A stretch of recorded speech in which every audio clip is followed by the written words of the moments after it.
आप सभी ज्योतिष प्रेमियों को मेरा नमस्कार हो। आज मैं आपको कुंडली में यह बताने जा रहा हूँ, हमारे अच्छे ग्रह होने के बाद राशि के स्वामी या लग्न के स्वामी होने के बाद भी बुरा फल दे सकते हैं, क्योंकि राशि का स्वामी हो चाहे लग्न का स्वामी हो, अगर वो 6, 8, 12, 3, 6, 11, 8 भाव में बैठा हो तो वो फल बुरा देगा। ये पक्की बात है। कहते हैं कि लग्नेश हो अष्टम में या शुक्र हो छठे तो वो फल बुरा नहीं करता। ऐसा नहीं है भाई। चाहे लग्नेश हो चाहे राशि स्वामी हो, अगर वो 6 में 8 में बैठा है तो अपनी दशा में फल वो खराब देगा, अच्छा नहीं देगा। ये मैं आपको इस कुंडली के द्वारा समझा रहा हूँ। मैं कोई किताबों के नियम मैंने सारे पढ़ लिए हैं, लेकिन मैं जो वर्तमान में इसके जो बीत रहा है, व्यतीत हो रहा है समय, उसी के आधार पर बता रहा हूँ मैं कि अच्छे ग्रह भी बुरा फल देते हैं। इस कुंडली में ये 31 मार्च 1985 सुबह 4:03 का जन्म दिल्ली का है। इसका कर्क राशि है, चंद्रमा वो छठे घर में बैठा हुआ है। इसकी कुंडली में कोई कमी नहीं। इसकी कुंडली लगभग 75% अच्छी कुंडली है ये, क्योंकि गुरु चंद्रमा एक दूसरे के नक्षत्र में बैठे हुए हैं और केंद्र त्रिकोण से दोनों आमने सामने हैं। ये बहुत अच्छा इसका योग है, गजकेसरी योग है। इसमें शनि अपने घर में बैठा हुआ है, मंगल अपने घर में बैठा हुआ तीसरे घर में, जिसका मंगल तीसरे घर में बैठा होता है वो बहुत अच्छा माना जाता है। बाकी ग्रह अपने घर में बैठे अच्छे नहीं माने जाते हैं। शनि भी अपने घर में बैठा हो अष्टम में शनि, मंगल का वैसे जो है तीसरा और छठा है, शनि का 12वां और अष्टम भाव है। बाकी ग्रह अपने घर में बैठे हों तो वो भाव का नाश करते हैं, लेकिन मंगल शनि जो ग्रह हैं ये भाव का नाश नहीं करते, ये अच्छा काम करते हैं। शनि बीमारी देता है अष्टम में बैठ करके, लेकिन वो बीमारी को ठीक करने की ताकत भी देता है। बाकी ग्रह आपके बचे 5 ग्रह अपने भाव में, अपने कारक भाव में बैठे हो। जैसे शुक्र सप्तम का है और चंद्रमा चौथे का है, सूर्य पहले का है, बृहस्पति 2, 11, 5, 9 का है। ये अपने कारक भाव में बैठे हैं तो भाव को खराब कर देते हैं। तो अब मैं आपको बता रहा हूँ कि अच्छे ग्रह एक अच्छी कुंडली होते हुए भी अपना वो खराब फल दे रहे हैं। और आपको मैं बता देता हूँ, जन्म कुंडली का ग्रह जहाँ भी बैठा होता है उसी भाव का फल अपने दशा में देगा। ये आप एक गांठ बांध लो। जन्म कुंडली का ग्रह जिस भाव में बैठा हुआ है उसी भाव का अपनी दशा में फल देगा। और बात मैं आपको एक बता देता हूँ, जब आप जन्म कुंडली के ग्रह बनाते हैं ना, तो उसके साथ आप जन्म कुंडली भी बना लिया करो, भावचरित कुंडली बना लिया करो। क्यों? भावचरित कुंडली में ये होता है कि भावचरित कुंडली में जो ग्रह जिस घर में बैठ जाता है वह फल वहीं का देगा। लग्न कुंडली में बुध और सूर्य दूसरे भाव में बैठे हुए हैं। और चतुर्थ भाव कुंडली में ये बुध और मंगल, बुध आपका यहाँ पर आ गया, 2 ग्रह हट करके यहाँ पर आ गए, तीसरे घर में आ गए। लग्न कुंडली में बुध और मंगल, बुध और शुक्र, बुध और शुक्र चतुर्थ कुंडली में यहाँ पर आ गए। जब इसकी दशा आएगी तो ये अपना फल यहाँ का देगा, यहाँ का नहीं देगा। इस तरह से जब भी ग्रह की दशा, अंत दशा, प्रत्यंत दशा आती है, अपने दशाओं में फल वहीं का देगा। जो ग्रह भाव चतुर्थ कुंडली में जिस भाव में बैठा हुआ है वहाँ का फल देगा। अब इसमें 2 ग्रह बदल गए, दूसरे भाव के स्वामी जो ग्रह बैठे हैं वो चतुर्थ कुंडली में तीसरे भाव में आ गए। और केतु था जो 9 भाव का स्वामी, वो 10वें भाव में बैठ गया। यानी जब इसकी दशा आएगी केतु की तो वो 10वें भाव के फल देगा, यानी कर्म के फल देगा, भाग्य का फल नहीं देगा, कर्म का फल देगा। इसमें केतु यहाँ बैठा हुआ 9वें घर में और चतुर्थ कुंडली में आ गया 10वें घर में। यानी कर्म कह लो या व्यवसाय कह लो, व्यवसाय के हमारे 2 ही घर होते हैं, कर्म व्यवसाय के 10म और 7म। तो केतु व्यवसाय में, व्यवसाय के अंतर्गत ही फल देगा। इसमें 3 ग्रह बदल गए हैं। जन्म लगन में शुक्र बुध तीसरे में आ गए हैं और केतु आपके 10वें भाव में पहुंच गए हैं। इस कुंडली में आपको मैं बता रहा हूँ 75% कुंडली सही, मतलब इसका फल अच्छा है। इस कुंडली का फल इस जातक को 75% इसका अच्छा युग है, क्योंकि इसमें शुभ ग्रह हैं बुध शुक्र शनि। पहली बात, बुध शुक्र शनि एक ही कैटेगरी के, मन एक पक्ष के तीनों हैं। बुध शुक्र शनि ये असुर के पक्ष के हैं। बाकी हमारे जो 4 ग्रह बचे, चंद्र मंगल सूर्य बृहस्पति, वो देवताओं के पक्ष के हो गए। इसमें इस जातक के लगने शनि और शुक्र बुध तीनों ग्रह इसके लिए अच्छे माने गए हैं, क्योंकि शनि लगने से है, बुध 5वें भाव का स्वामी है, 6ठे का भी है, 5म का स्वामी है और दूसरे भाव में बैठा हुआ है। और शुक्र आपका उच्च का है, वो दूसरे भाव में बैठा हुआ है। अपनी राशि में इसके ग्रह मंगल और चंद्रमा बैठे हुए हैं।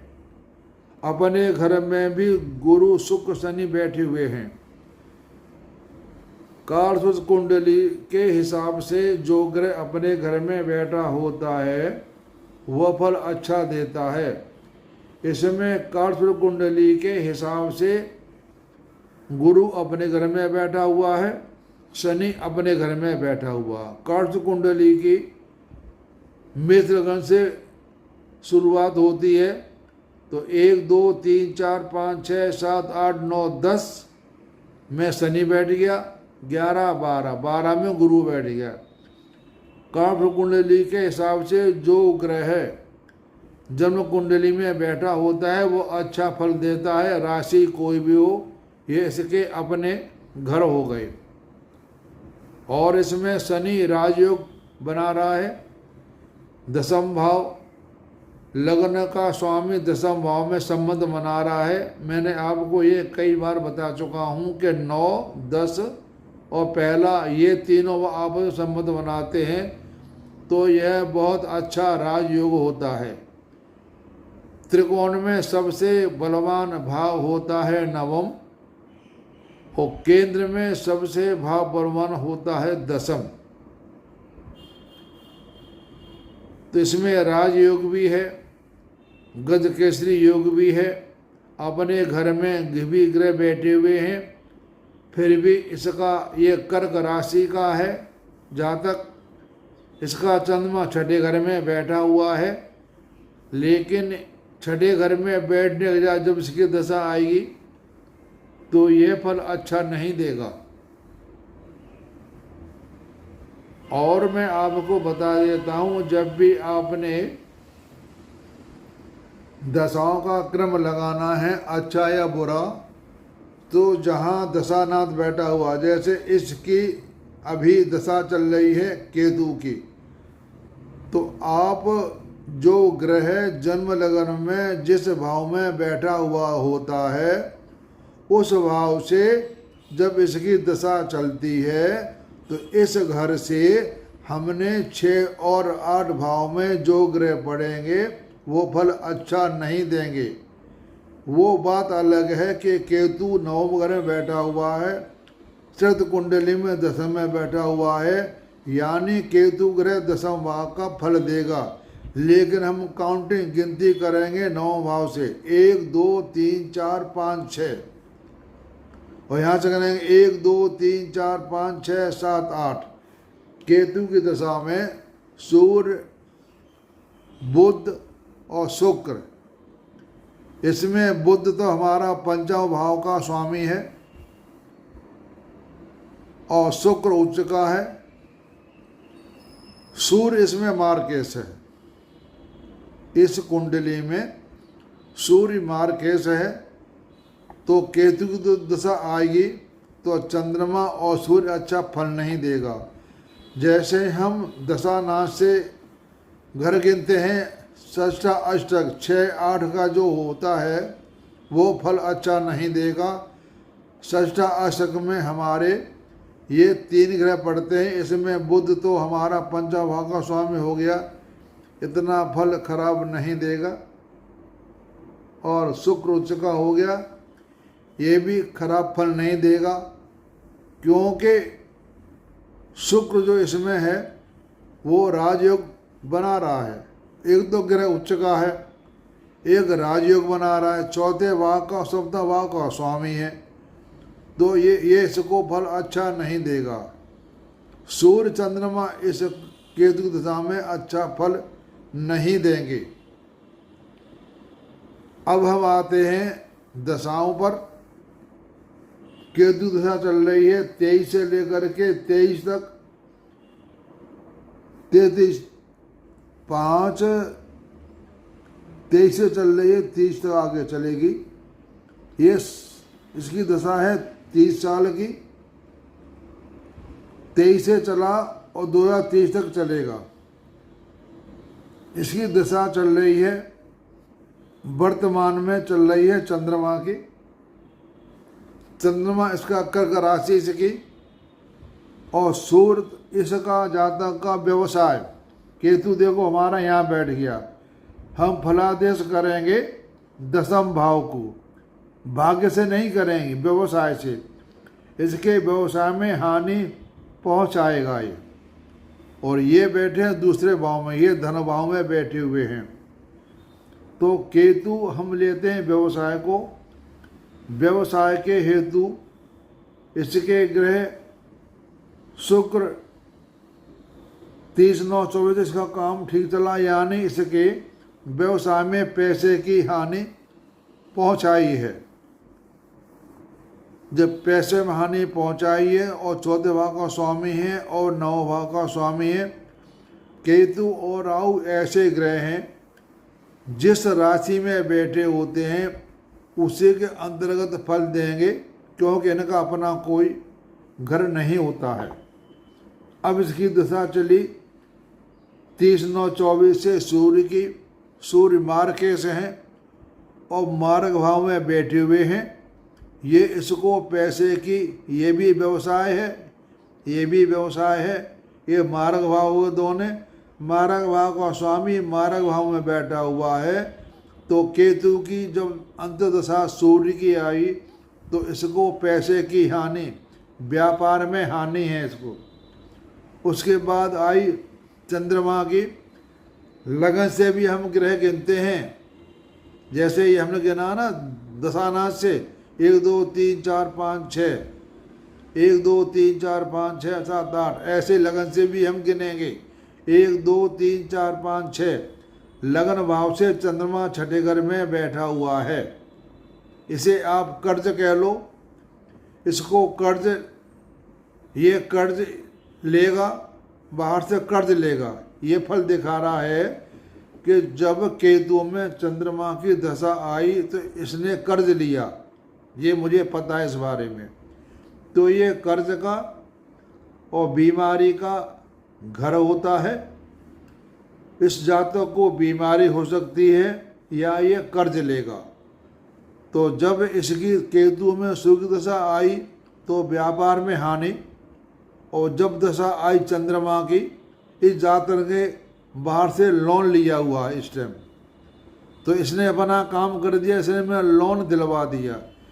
लेकिन एक बात आपको बता देता हूँ, जो इसने लोन लिया है, चंद्रमा अपनी राशि में है, इस लोन का दुरुपयोग नहीं होगा, इसका पैसा अच्छे काम में लगेगा, क्योंकि इसको गुरु महाराज देख रहे हैं। 1 2 3 4 5 6 7, गुरु चंद्रमा का इतना अच्छा योग है।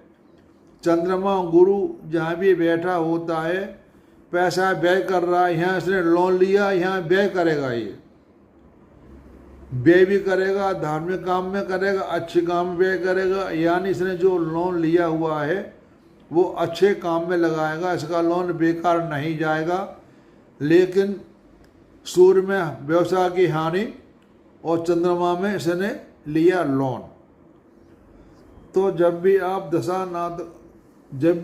दशानाथ का फल देखेंगे, वो चरित्र कुंडली आप जरूर बनाएं, वो ग्रह कहाँ बैठा हुआ वहाँ का फल देगा।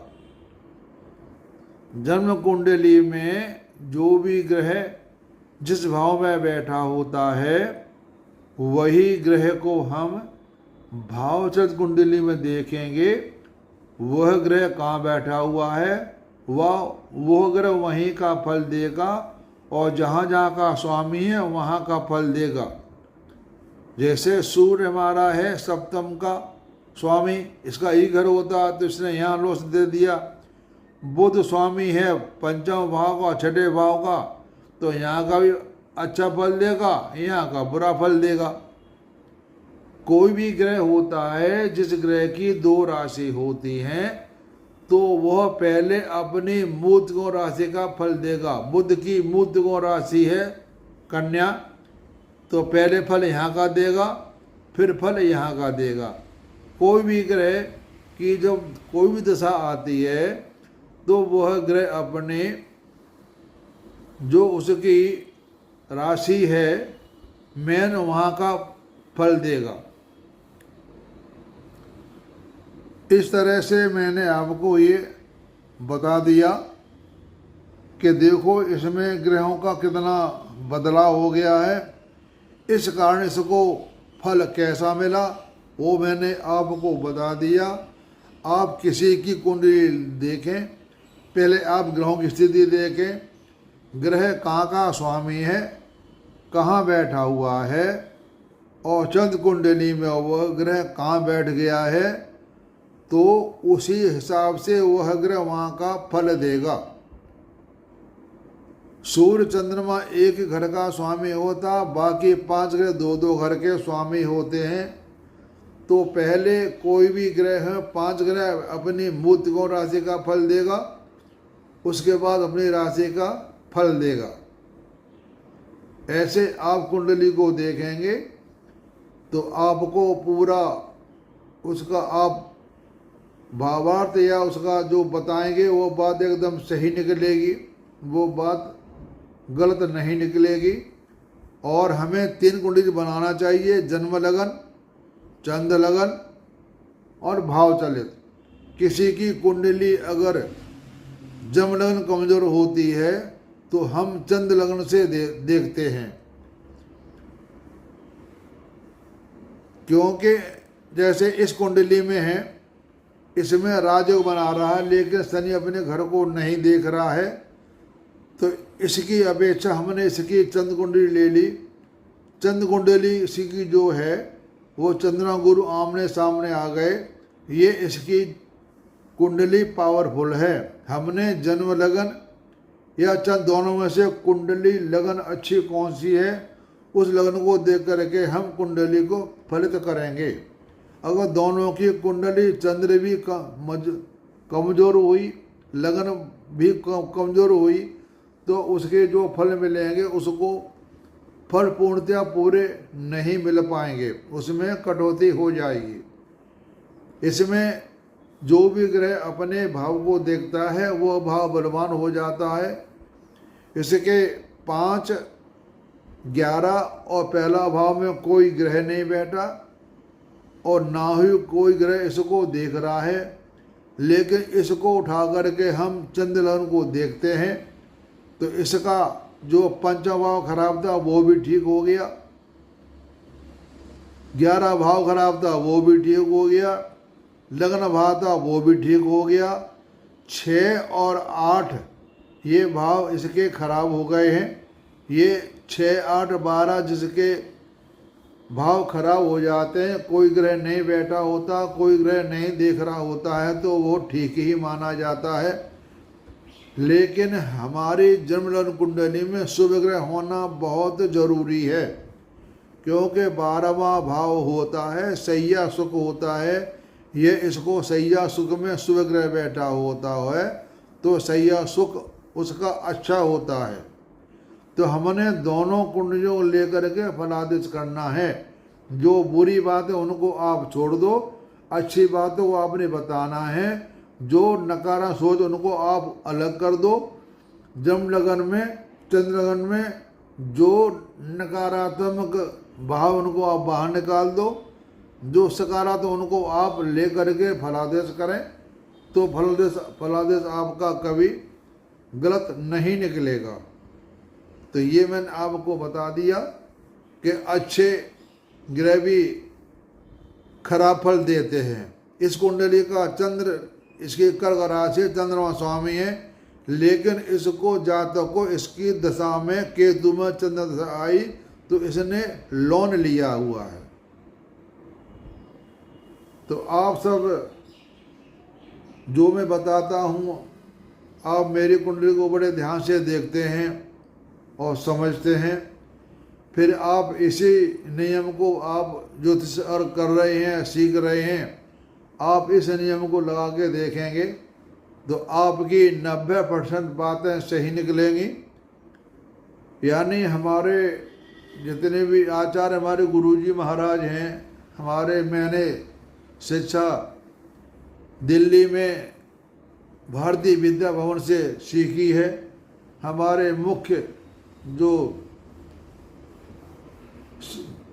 ज्योतिष शिरोमणि के राव साहब हैं, उनसे मैंने ये विद्या सीखी है।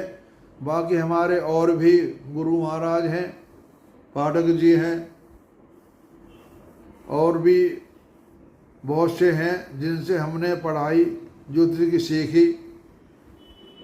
बीपी सिंह हैं, पाठक जी हैं,